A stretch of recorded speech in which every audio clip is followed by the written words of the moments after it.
With John Cena turning heel, it's tough not to compare his heel turn to other ones. So today, me and Razor over here are going to compare his to some of the biggest in WWE history. The first heel turn that we're going to compare John Cena's to is Seth Rollins. One of the all-time heel turns of the last 10 years probably. And maybe one of the biggest in WWE history. He turned his back on the Shield, who was running the WWE for 2 years. They were the mercenaries.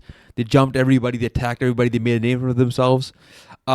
This led to a bunch of stuff for Seth Rollins. First of all, he hit Roman Reigns and Dean Ambrose with steel chairs, and then had a feud with Dean Ambrose, ended up winning the Money in the Bank. And then for the next few months, he was just in the picture.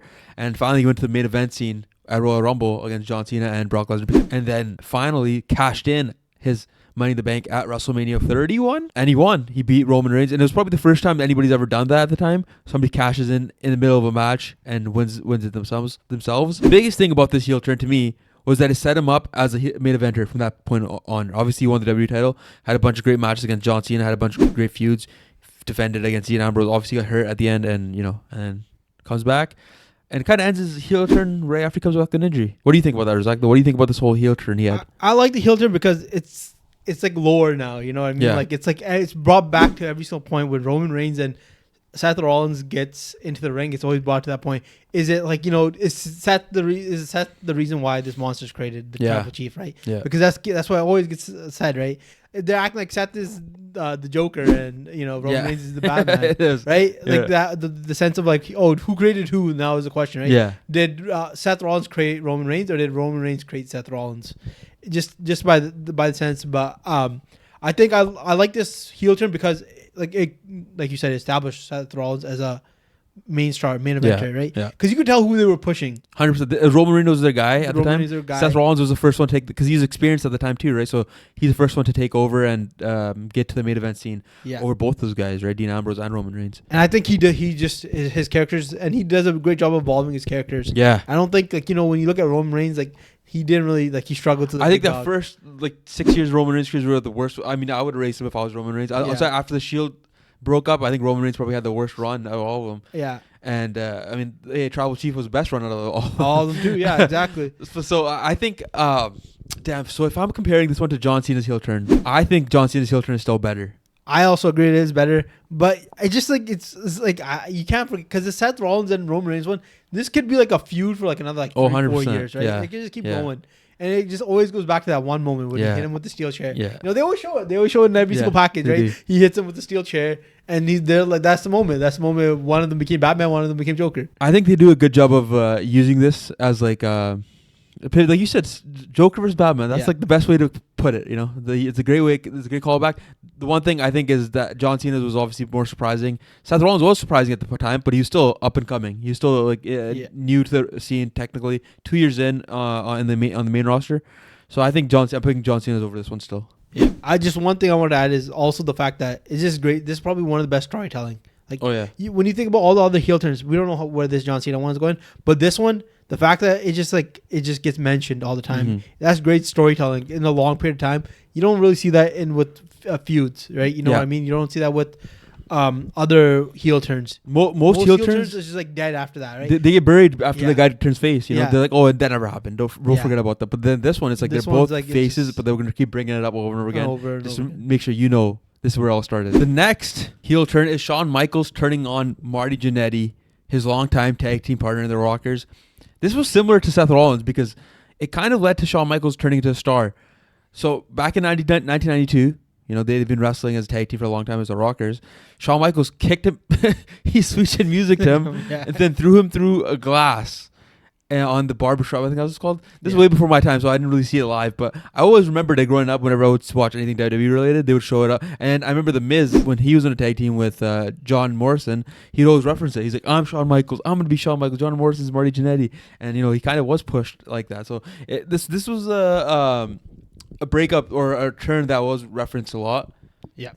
It's pretty iconic. Like, it is iconic. The way it was done too, with Marty Jannetty telling Shawn Michaels, hey, I'm going to turn my back. If you want to stab me in the back, go ahead. If I turn around, once I turn around, we'll shake hands. If you don't stab me in the back, they shake hands, lift arms. Shawn Michaels super kicks him, and it was cinema. You know, if it was on today, it would perfect. The push would have came right after, but I was like, you probably got to talk about the push. I was gonna say it was kind of negative. It took like 2 years for him to be pushed. It took a long time. It took him. It was not until WrestleMania 10 that he had that Razor. 1994 when he had the Razor Ramon match. Yeah. The ladder match that he's known for, and I'm pretty sure that's like around the same time he got teamed up with Diesel or Cap Nash. Yeah. And they had their like thing, you know, he was the bodyguard, and Shawn Michaels was the the guy that he was protecting, and Shawn Michaels was pushed. Mm-hmm. And I think the fact that it took 2 years kind of depreciates it. It hurts it a bit. It hurts it a bit because you'd expect the push right away. Like Seth Rollins got it right away. He was right away. Like won the Money in the Bank and was right in the scene already. Like you said, he was wrestling John Cena. He was wrestling Brock Lesnar. Like even his next WrestleMania right after the WrestleMania 92 when he turned heel.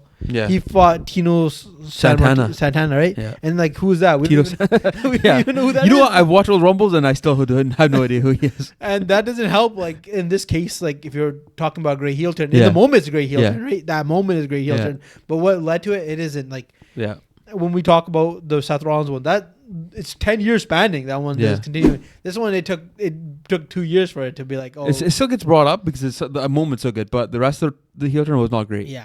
Compared to John Cena, this one is a doom. Are we AEW? All right, Siraj, next on the list is Stone Cold at WrestleMania. Was 17, right? WrestleMania 17. Yes. Yeah. This is when Stone Cold turned on. Well, he didn't turn on. He turned on us. He turned on us, the people.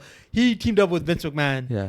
And this is coming back off a neck injury. Mm-hmm. You know, he wasn't there for a long time. He wasn't there since the mid 1999s. Yeah. So he wasn't a champ since that point. He was actually on and off at this point. On and off, right? He was. I think he came back when the Armageddon match, the 6-man. So I think that's 2000 probably. Yeah, he came back for the Hell in Cell. Yeah, and he was desperate for a title. He hadn't had a chance. He hadn't had the title for a long time. Yeah. You know, The Rock, the guy that's replacing him. He's facing The Rock, the guys who've been replacing him as a company. You know, the number one star right now in the business, I would say. Yeah. And this has led to him joining up Vince McMahon. You know, it was kind of a mediocre match in my opinion when you watch it back. Yeah. Like even the build up isn't that great because there was more of a build up to him facing Triple H. You didn't like the My Way video? I like the My Way video. Come on, chills, man. I'm like The Rock every time I watch it. Yeah, that's true. The My Way video was good, right? But like when you think about like from the Rumble to WrestleMania, it was more like him, like he won the Rumble. And then right away, it wasn't a feud with The Rock. It was a feud with Triple H. Yeah, because they had their whole thing going on. Going on, right? So I kind of think like that kind of took a little bit away from the moment. But that moment just in itself, the heel turn, it's still iconic. Like it just when you think about it, like you never thought Austin would team up with the guy that's number one up. Yeah, Vince McMahon, him shaking hands in the ring. True. You would always think him and Vince were opposing each other. Yeah, the heel turn, it was an all-time heel turn because you watch back. The shock by I think JR was calling the match. Shocked by JR. Yeah, he called it perfectly. I think the fans were shocked too.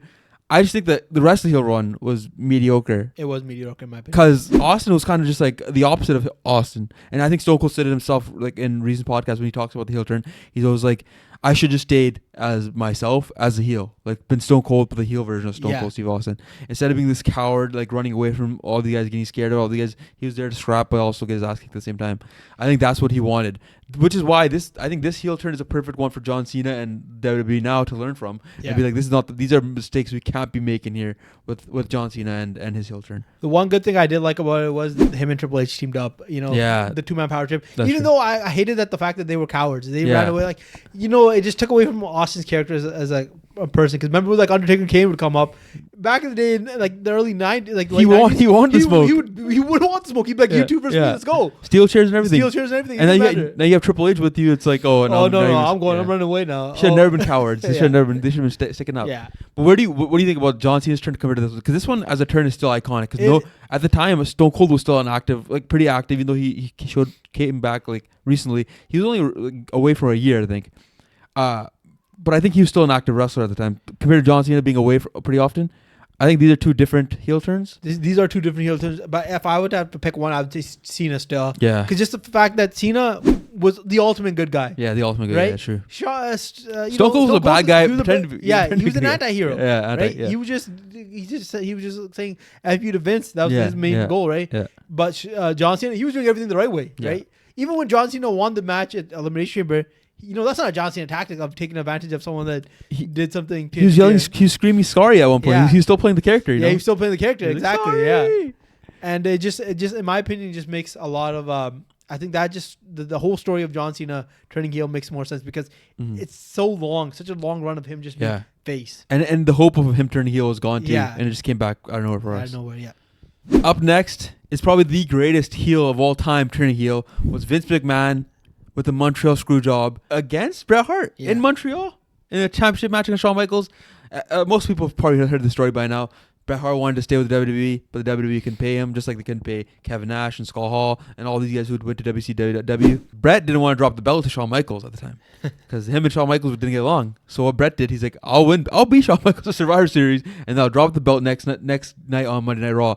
And Vince McMahon, already who's burned by, I forgot who's the other, I think it's Alundra Blaze. He didn't want the WWE to get embarrassed again. That's what he was worried, and you can't blame the guy. You got embarrassed once with your women's title. Now that you got your company's belt, the belt that represents your company, and it shows up on WCW, I'd be shit scared too. You'd be done. And with Bret Hart not willing to play ball, and be like, okay, I'll drop the belt to Shawn Michaels. Obviously, Vince McMahon had to take things into his own hands. So what does he do? He screws him over the next night, rings the bell, gets spat on by Bret Hart. I remember that moment the most. Gets decked in the back by Bret Hart. So much happens, so much drama. Things that still get talked about to this day, and which ends up starting the Attitude Era. Well, Vince didn't screw Bret. Bret screwed Bret. Right? That's how it went down. Everybody knows Bret screwed Bret. All right? But 100% started the Attitude Era. And I think this heel turn, it's one of the best because it's a real life event happening in our eyes. And it's Vince McMahon taking the real life thing and making it into a story himself, and that was well done by him. Well, 100%, because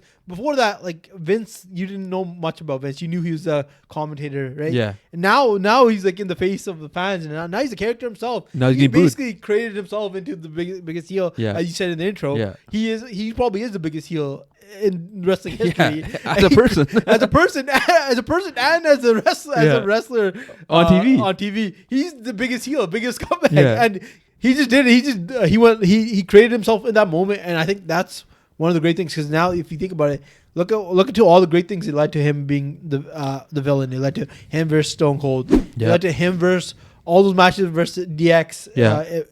Later, and even the moments with The Rock and other guys beating him up. Yeah. He kind of made himself the perfect bad guy for the fans to cheer against, 100%, like, because who doesn't love to cheer against their boss or the rich billionaire person, right? Yeah, and it kind of led to like Austin becoming Austin as well, right? 100%. Without Vince, there would be no Austin, pretty much. Yeah, I agree with you. Now, here's my question: how does this heel turn stack up against John Cena's heel turn? See, in the beginning, if you would ask me just like not talking about it, I would have said Cena. But the more we talk about it, I think it has to be. It's such a good heel turn. It's such a great heel turn, and it changes the face of the company. Not only does it change the face of the company, it changes the fact that they started winning the war too against WCW. Yeah. Like jobs are on the line here. Yeah, no. The company was on the line. Like at this point, like if you think about John Cena's heel turn, it doesn't like affect anybody's business, right? Mm-hmm. It's a show, great story, pretty much. It's part of the show. Yeah, it's part of the show. And Vince made his business a part of the show. Like his actual real life issues part of the show, which ended up killing it for them back then. Yeah, exactly. And you said like if it wasn't for Vince turning heel, they wouldn't have the greatest era. Yeah. People say they wouldn't have one of the biggest stars. Yeah. So who knows? They might not be around anymore. Yeah, they wouldn't. Maybe we'd be watching Hulk Hogan versus Booker T in 2003, right? Still, that's how it would be. Like, Hogan still has the title. That's what we'd be watching. Yeah, 80-year-old Hogan. 80-year-old Hogan. The last heel turn is probably the biggest heel turn of all time. The one that John Cena's heel turn gets compared to the most is when Hulk Hogan turned heel and joined NWO. The first real superstar of the WWE back in the 80s. Him and Vince, built a big ass company. Built an empire that took over the wrestling world. And it's still known. Only wrestler I think most people know to this day is Hulk Hogan. Most people know him. 100%. I would agree with that. I think the next generation is obviously going to be The Rock and John Cena. But Hogan for like the last 6 years is probably the guy people know. Or last 50 years. I don't know how many years it's been. My math's bad. But I think this one was big because he left the WWE at the time. Yeah. And he was trying to become a movie star. But nobody really, he wasn't great in movies either. His movies sucked. He would just do the whole Hulkamania gimmick. It didn't work. And everybody got tired of the Hulkamania gimmick, even in wrestling, which was why it was perfect time for him to switch it up because WCW sucked at this time. WCW wasn't competing with the WWE, even though they wanted to. And on top of that, WCW opened up the books, started signing guys, brought in Kevin Owens, no, Kevin Nash and Scott Hall. That's how bad you know Kevin Nash is. That you said 3 different names before. 3 different Kevins before him. One guy's not even doesn't even work with WWE. Hey, you'd probably be a better wrestler than Kevin Nash.